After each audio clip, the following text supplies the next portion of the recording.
Hello everyone, welcome back to the channel banking Sarathi. So guys, इस video में हम बात करने वाले हैं आपके अपकमिंग एग्जाम एसबीआई क्लर्क के प्रिपरेशन की रिगार्डिंग।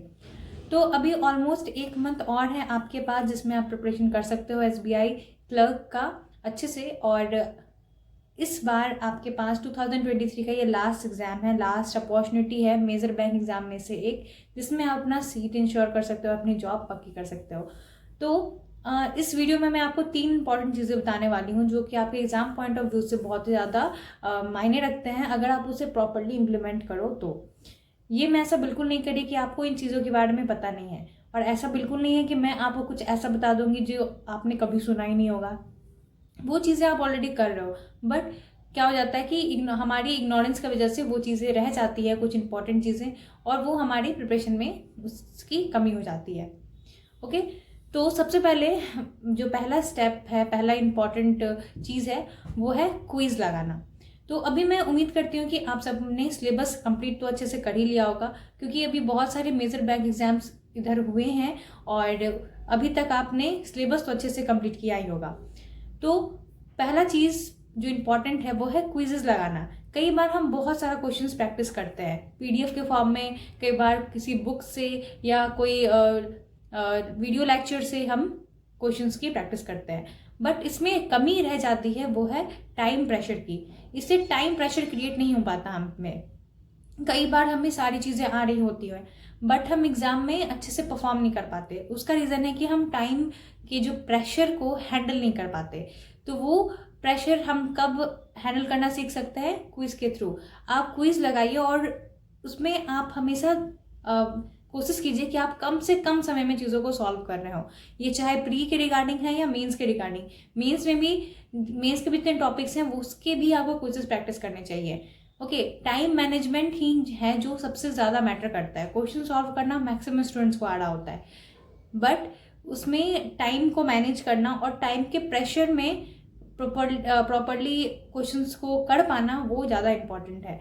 तो ये चीज़ें आपको इम्प्लीमेंट करनी है कि आप मैक्सिमम क्विजेस प्रैक्टिस करें और कम से कम टाइमर लगा के क्वेश्चंस को सॉल्व करें, टाइम प्रेशर में क्वेश्चंस को सॉल्व करें। ये बहुत ज़्यादा इम्पॉर्टेंट है। सेकंड है आपका मॉक। मॉक तो सारे बच्चे लगाते हैं, मतलब सारे कैंडिडेट्स लगाते हैं, बट मॉक में जो कई बार हम नज़रअंदाज कर देते हैं, ऐसा नहीं है कि हमें पता नहीं है कि हमें करना है, बट हम नज़रअंदाज कर देते हैं। ठीक है, या हमें लगता है कि हम टाइम वेस्ट कर रहे हैं, क्योंकि जो चीज़ें हमें थोड़ी बोरिंग सी लगती है वो हम करना नहीं चाहते। तो मॉक लगाने के साथ उसके एनालिसिस करना बहुत ज़्यादा ज़रूरी है, वो भी प्रॉपर तरीके से। मॉक की एनालिसिस का मतलब ये नहीं है कि आप मॉक लगाए और उसका मार्क्स देख लिए and that's all. No, mock के एनालिसिस का मतलब है कि आप मॉक में सबसे पहले तो अपना परसेंटाइल चेक करें, मार्क्स पे ना जाएं, परसेंटाइल को चेक करें कि परसेंटाइल आपका कितना आ रहा है, आप कितने बच्चों से आगे स्टैंड कर रहे हो।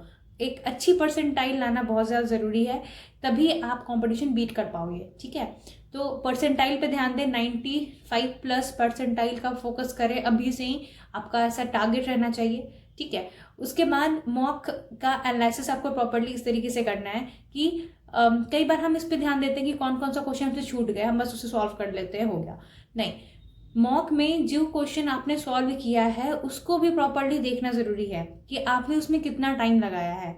और तो टाइम, आप कोई क्वेश्चन सॉल्व कर रहे हो, ठीक है, बट सही भी सॉल्व कर रहे हो, टाइम ज़्यादा दे रहे हो, तो वो वहाँ पे लूप होल है। आपको टाइम को देखना है कि आप जो क्वेश्चन सॉल्व कर भी पा रहे हो, अगर ज़रूरत से ज़्यादा समय आप लगा रहे हो तो आपको वहाँ पे वर्क करने की ज़रूरत है, क्योंकि जब आप उन क्वेश्चंस को जल्दी करोगे तभी आप डिफ़िकल्ट क्वेश्चन के लिए टाइम बचा पाओगे जो आप नहीं कर पाए। ठीक है, तो इस तरह से आपको अपने मॉक एनालिसिस करना है कि कौन कौन से क्वेश्चन हैं जहाँ आप टाइम रेड्यूस कर सकते हो, कम से कम समय उसे बना सकते हो, और जो भी क्वेश्चन आपके रॉन्ग हुए हैं तो किस वजह से रॉन्ग हुए हैं, आपको ये चीज़ एनालिसिस करना है। और साथ में जो क्वेश्चन छूटे हैं तो उसमें कौन कौन से ऐसे टॉपिक है जिसमें आप वीक रह रहे हो और आपका मॉक के टाइम वो क्वेश्चन आप अटेम्प्ट नहीं कर पा रहे हो, तो उस टॉपिक पे भी आपको ध्यान देना है, उस वीक टॉपिक पे आपको वर्क करना है। ठीक है, तो ये हो गई। थर्ड जो बहुत इंपॉर्टेंट चीज़ है वो है करंट अफेयर्स और मेंस की प्रैक्टिस। कई बार हम इन चीज़ पे लैग कर जाते हैं। हमारा ध्यान पूरा प्री पे रहता है कि चलो एक बार प्री निकल जाए तभी तो मेंस देना है ना, बट हमारा जो मोटिव है वो प्री को बस क्लियर करना नहीं है। अगर आपको जॉब चाहिए तो आपको प्री मेंस दोनों क्लियर करना है, ये चीज़ आपको ध्यान में रखना ही होगा। तो करंट अफेयर्स कई बार हम डेली बेसिस का कवर करते जाते हैं, बट उसकी प्रॉपर रिवीजन नहीं करते। ज़्यादा चीज़ें पढ़ना इम्पॉर्टेंट नहीं है, जितना ज़्यादा ज़रूरी है कि आप कम चीज़ों पढ़ो और उसे रिटेन कर पाओ। इसका ये मतलब नहीं मैं बोल रही हूँ कि आपको कम पढ़ना है, बट आप जितना पढ़ो आपको रिटेन करना है, उसको याद रखना है आपको। तो प्रॉपर डिवीज़न बहुत ज़्यादा ज़रूरी है। ये गलती मेरे से बहुत बार हो जाती थी कि मैं पढ़ लेती थी ज़्यादा जीए में, बट मैं उसे प्रॉपर रिवीजन नहीं कर पाती थी, जिस वजह से एग्ज़ाम में मुझे क्वेश्चन देखे देखे से लगते थे बट उसका आंसर नहीं आ रहा होता था।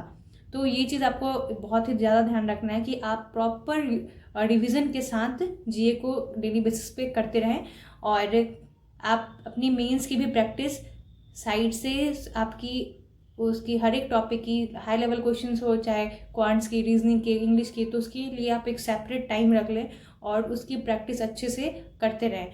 और बीच बीच में आपको मेंस के भी मॉक लगाने हैं वीक में, ताकि और बैठकर आपको पूरा मॉक देना है। ये नहीं कि बीच में आप स्किप करके कि मेंस का मॉक ज़्यादा लेंथी है तो आप बीच में स्किप कर जाओ या पॉज कर दो, तो उससे फ़ायदा नहीं होगा। आपको उसको बैठकर पूरा एट वन गो आपको मेंस का मॉक भी देना है, ताकि आप एग्ज़ाम में भी उस तरह से बैठकर अपने माइंड को कंट्रोल कर पाओ और अच्छे से मेंस का एग्ज़ाम भी आप दे पाओ। आपको ये चीज़ अभी से प्रैक्टिस में लानी है, ताकि आपको बाद में इसमें प्रॉब्लम ना हो। तो उम्मीद करती हूँ कि आपको ये वीडियो हेल्पफुल लगी होगी। तो अगर आपके और भी कोई डाउट्स है तो कमेंट बॉक्स में पूछ सकते हो। तो मिलती हूँ नेक्स्ट वीडियो में, तब तक के लिए thank you, have a nice day.